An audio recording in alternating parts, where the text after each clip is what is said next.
Welcome back to another video. இந்த உலகத்தில் திறமை இருக்கவங்க எல்லாருமே ஜெயிக்கிறது இல்லை, ஜெயிக்கிறவங்க எல்லாருமே திறமை இருக்கவங்களும் இல்லை. என்னடா ஏதோ ஒரு பாட்டோட லைன் மாதிரியே இருக்குன்னு கேட்டிங்கன்னா இதுதான் உண்மையான ஒரு விஷயம். எதுக்காக அந்த திறமை இருக்கவங்களாம் ஜெயிக்கிறது இல்லை, திறமை இருக்கிறவங்களோட கம்மியாக திறமை இருக்கவங்க ஏன் ஜெயிக்கிறாங்க அப்படின்றதுக்கான ரீசன் என்ன? பணமா?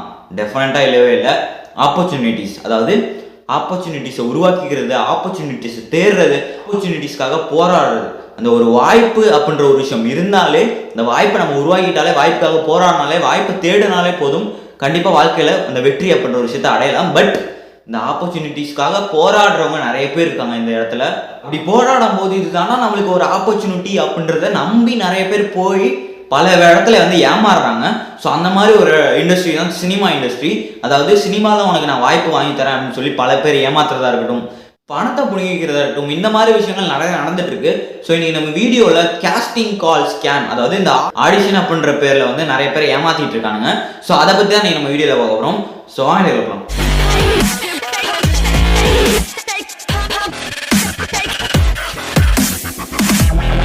ஸோ ஃபர்ஸ்ட்டு வந்து கேஸ்டிங் கால் ஆடிஷன் அப்படின்றத பற்றி நான் தெளிவாக சொல்லிடுறேன். என்னன்னு பார்த்தீங்கன்னா, இப்போ ஒரு சினிமா இண்டஸ்ட்ரி இருக்குது, இல்லைனா ஒரு சீரியல் இருக்குது, இல்லை ஒரு ஆட்ல நடிப்பாங்களா, ஸோ இந்த மாதிரி விஷயங்கள் எல்லாத்துக்குமே ஒரு ஆடிஷன் மாதிரி வைப்பாங்க. அதாவது அது செலக்ட் பண்ணுவாங்க. ஸோ இந்த மாதிரி நம்ம வந்து அவங்க நேரில் போய் நம்ம போய் அவங்ககிட்ட நடிச்சு காட்டலாம், நேரில் போய் நம்ம பெர்ஃபார்ம் பண்ணி காட்டலாம். அப்படி இல்லைனா நம்ம வந்து ஒரு ஃபோனில் எடுத்த வீடியோவும் அவங்களுக்கு அனுப்பி அது மூலியமாக கூட நிறைய பேர் செலக்ட் பண்ணிட்டு இருப்பாங்க. இந்த இதை தான் சிம்பிள் ஆடிஷன் கேஸ்டிங் அப்படின்ற மாதிரி சொல்லுவாங்க. அதாவது டேலண்ட் ஹண்ட் பண்ணுவாங்க. இந்த மாதிரி யார் யாருக்குள்ள திறமை இருக்கோ அவங்க வந்து வனப்புற ப்ராஜெக்ட்டுக்கு அவங்க கரெக்டாக இருப்பாங்களா அப்படின்றத தெரிஞ்சுக்கிட்டு அவங்க வந்து அவங்க செலக்ட் பண்ணுவாங்க. ஸோ இதுதான் பேசிக்காக இந்த கான்செப்ட். ஸோ இந்த கான்செப்ட் வச்சு எப்படிலாம் ஸ்கேம் நடக்குது அப்படின்னு பார்த்தீங்கன்னா, 2020 கூட PS மித்ரன் அப்படின்ற ஒரு டேரக்டர் வந்து பேசுகிற மாதிரி, அவர் அந்த டேரக்டரோட அசிஸ்டன்ட், ஸோ அவரோட அடுத்த படத்தில் உங்களை கேஸ்ட் பண்ணுறேன் அப்படின்ற மாதிரி நிறைய பேருக்கு மெயில் வந்துச்சு. இந்த நம்பருக்கு நீங்கள் கான்டாக்ட் பண்ணுங்க அப்படின்ற மாதிரி அந்த டீடைல்ஸ் கொடுத்து அது மூலமா பண மோசடிலாம் நடந்துச்சு. ஸோ இந்த மாதிரி விஷயங்கள் நிறையவே நான் கேள்விப்பட்டு இருந்தேன். ஸோ அந்த டைமில் பார்த்தீங்கன்னா ரீசெண்டாக ஒரு 5-6 நாளைக்கு முன்னாடி நான் வந்து ஒரு இன்ஸ்டாகிராம் பேஜ் பார்த்தேன், பிரின்ஸ் மீடியா அப்படின்ற ஒரு பேரில். ஸோ அந்த பேஜை பார்த்துட்டு அந்த பேஜில் வந்து நிறைய கேஸ்டிங் கால் அது இதுன்னு போட்டிருந்தாங்க. சும்மாவே இந்த மாதிரி விஷயங்கள்லாம் கொஞ்சம் இன்ட்ரெஸ்ட் இருக்கிறனால நான் தேடி பார்ப்பேன். ஸோ அது ஒரு நம்பர் இருந்துச்சு, அந்த நம்பருக்கு உங்க போர்ட்ஃபோலியோ சென்ட் பண்ணுங்க, உங்களோட டீடைல்ஸ்லாம் சென்ட் பண்ணுங்க, கேஸ்டிங் கால் வருது படத்துக்கு அப்படின்ற மாதிரி இருந்துச்சு. சரி, அந்த நம்பரை ட்ரூ காலரில் போட்டப்போ ஸ்பேம் அப்படின்ற மாதிரி இருந்துச்சு. எதுக்குடா ஸ்பேம் ஆகுது அப்படின்ற மாதிரி பார்த்தா அந்த கமெண்ட்ஸ் எல்லாம் பார்த்தேன். அதாவது அது அந்த அக்கௌண்ட்டை ரிப்போர்ட் பண்ணவங்க நிறைய பேர் இருப்பாங்க. ஸோ அதில் வந்து நிறைய நான் கமெண்ட்ஸ் பார்த்தேன். அது என்னென்ன அப்படின்றத நான் அப்படியே படிக்கிறேன், நீ பாருங்க. I am a fresher trying for audition, but this guy insulted me with mean words saying things like I am worthless and I shouldn't even try. அதாவது என்னன்னா, ஒருத்தர் வந்து புதுசாக அந்த மாதிரி ஆடிஷனுக்கு ட்ரை பண்ணோம் அப்படின்ற மாதிரி அந்த பிரின்ஸ் மீடியா அப்படின்ற ஒரு அந்த நம்பருக்கு வந்து மெசேஜ் பண்ணியிருக்காரு. ஸோ அதுக்கு வந்து அந்த நபர் வந்து நிறைய இன்சல்ட் பண்ணி திட்டி உனக்குலாம் நீ ட்ரை பண்ணவே கூடாது அப்படின்ற மாதிரி திட்டிருக்காரு. ஸோ இது மாதிரி பார்த்தீங்கன்னா கிட்டத்தட்ட 50 பேருக்கு மேலே ரிப்போர்ட்டே கொடுத்துருக்காங்க. இன்னும் நான் சிலதை படிக்கிறேன், நீங்களே கேளுங்க. Is using bad words and threatening me, அது மாதிரி ஒருத்தர் அதை பேட் வேர்ட்ஸ் யூஸ் பண்ணி மிரட்டாரு அப்படின்ற மாதிரிலாம் கொடுத்துருக்காங்க. இது இல்லாமல் இன்னும் சில பேர் பெண்கள் எல்லாம் யாருமே அவர்கிட்ட ஃபோட்டோ கொடுத்துறாதீங்க, அதை வச்சு அவர் ஏதாவது ஹராஸ்மெண்ட் பண்ண வாய்ப்பு இருக்கு, அந்த ஃபோட்டோஸ் வச்சு அப்யூஸ் பண்ண வாய்ப்பு இருக்கு, நிறைய வல்கரான விதம், ஹராஸ்மெண்ட் பண்ற விதம், ரெஸ்பெக்டே இல்லாம பேசிட்டு இருக்காரு. ஸோ இதெல்லாம் நான் பார்த்ததுக்கு அப்புறம் நம்மளே இதை மாதிரி ட்ரை பண்ணி பார்ப்போம்டா, நம்ம வந்து ஆளை அப்ரோச் பண்ணுவோம், நம்ம வந்து ஒரு படத்தில் நடிக்கிற விதமாகவும் இல்லை நம்ம வந்து சான்ஸ் கேட்குற விதமாகவும் நம்ம வந்து இம்போஸ்னேட் பண்ணிக்கிட்டு நம்ம வந்து கேட்டு பார்ப்போம். தெரிஞ்சிரும்ல உண்மையிலே அந்த நபர் எப்படி இருப்பட்டாரு அப்படின்ற மாதிரி நான் ட்ரை பண்ணலான்னு நினச்சேன். ஸோ அந்த வாட்ஸ்அப் நம்பருக்கு நான் என்னோட ஃபோட்டோஸ்லாம் அனுப்பி, என்னோட நேம், இந்த மாதிரி ஏஜ் அதெல்லாம் அனுப்பி, நான் வந்து படத்தில் நடிக்கிறேன், எனக்கு வந்து ஒரு வாய்ப்பு கொடுங்க அப்படின்ற மாதிரி கேஸ்டிங் காலுக்கு வந்து நான் அனுப்பியிருந்தேன். ஸோ அதுக்கு வந்து அந்த நபர் வந்து இது போர்ட்ஃபோலியோ பிக் அப்படின்ற மாதிரி கேட்டிருந்தாரு.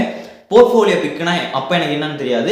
அதாவது ஆக்சுவலி போர்ட்ஃபோலியோ பிக்னா என்னன்னா, இந்த மாதிரி சினிமா நடிக்கிறவங்களாம் ஸ்டுடியோவில் போய் டிஃப்ரெண்ட் ரியாக்ஷன் கொடுத்து அதை ஃபோட்டோ மாதிரி எடுத்து வச்சிருக்கணும், அதுதான் போர்ட்ஃபோலியோ பிக்கு. அது இது என்கிட்ட இல்லை, நார்மல் பிக்ஸ் தான் இருந்துச்சு.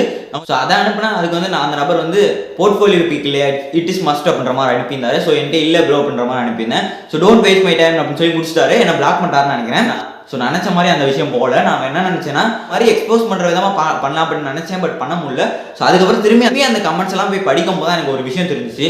இந்த போர்ட்ஃபோலியோ பிக்கு, ஆக்டிங் கோர்ஸ், அதாவது நடிக்கிறதுக்கு நாங்கள் வந்து கோர்ஸ் சொல்லித்தரோம் அப்படின்ற விஷயங்கள், இதை வச்சு அந்த பிரின்ஸ் மீடியா அப்படின்ற அவங்க வந்து ஸ்கேம் பண்ணிட்டு இருக்காங்க அப்படின்ற மாதிரி. ஸ்கேம்னா இது வந்து டைரக்ட் ஸ்கேம் இல்லை, நடிக்கிறவங்களாம் இருப்பாங்களா, அதாவது பிகினர்ஸ், இவங்களுக்குலாம் நடிக்கணும் அப்படின்ற ஒரு ஆசை இருக்கும். நான் ஒரு சினிமா இண்டஸ்ட்ரிக்குள்ள போகணும், எனக்கு எப்படி போறதுனே தெரியல அப்படின்ற மாதிரி.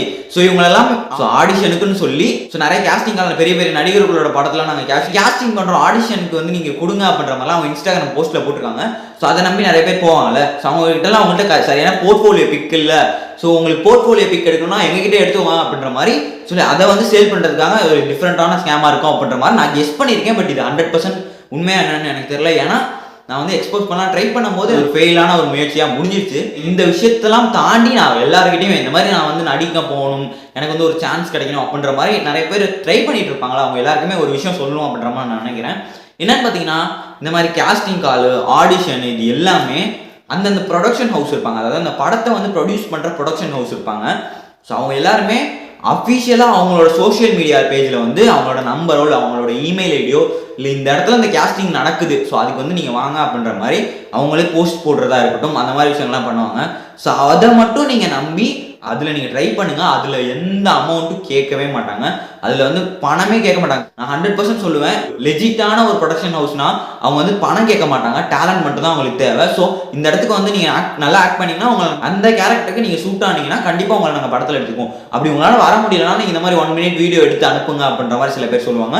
ஸோ அந்த வீடியோ நீங்கள் எடுத்து வீட்டில் இருந்துகிட்டே அனுப்பலாம், உங்களோட ஆக்டிங் திறமையை காமிச்சோ இல்லை உங்களோட இன்ட்ரடக்ஷன் வீடியோவாவோ அதை அனுப்பலாம். ஸோ அது மூலயமாவும் நிறைய பேர் செலக்ட் பண்ணுறதுக்கான வாய்ப்பு இருக்குது. ஸோ இதெல்லாம் தான் டைரக்டா நம்ம டேலண்ட், அதாவது நோன் ஃபேஸஸ் இருப்பாங்கல்ல பெரிய பெரிய நடிகர்கள், அவர்கள் இல்லாம நார்மல் பீப்புள் வந்து ஒரு ஆடிஷன் மூலமா போகணும்னா அதுக்கான வழிகள் அஃபிஷியலாக அந்த ப்ரொடக்ஷன் ஹவுஸே அனௌன்ஸ்மெண்ட் பண்ணுவாங்க. ஸோ அதை மட்டும் நம்ம அது இல்லாமல் இந்த மாதிரி ப்ரொடக்ஷன் ஹவுஸ் அனௌன்ஸ்மெண்ட்லாம் எனக்கு எப்படின்னு தெரியும்னு கேட்டிங்கன்னா, நிறைய சேனல்ஸ் இருக்குது, யூடியூப் சேனல்ஸ், லெஜிட்டான சேனல்ஸ் இருக்குது, இன்ஸ்டாகிராம் பேஜஸ்லாம் அதுக்குன்னு இந்த மாதிரி கேஸ்டிங்கள் நடக்குது, அந்த ப்ரொடக்ஷன் ஹவுஸ் ஷேர் பண்ணதை இவங்க ஃபார்வர்ட் பண்ணுவாங்க.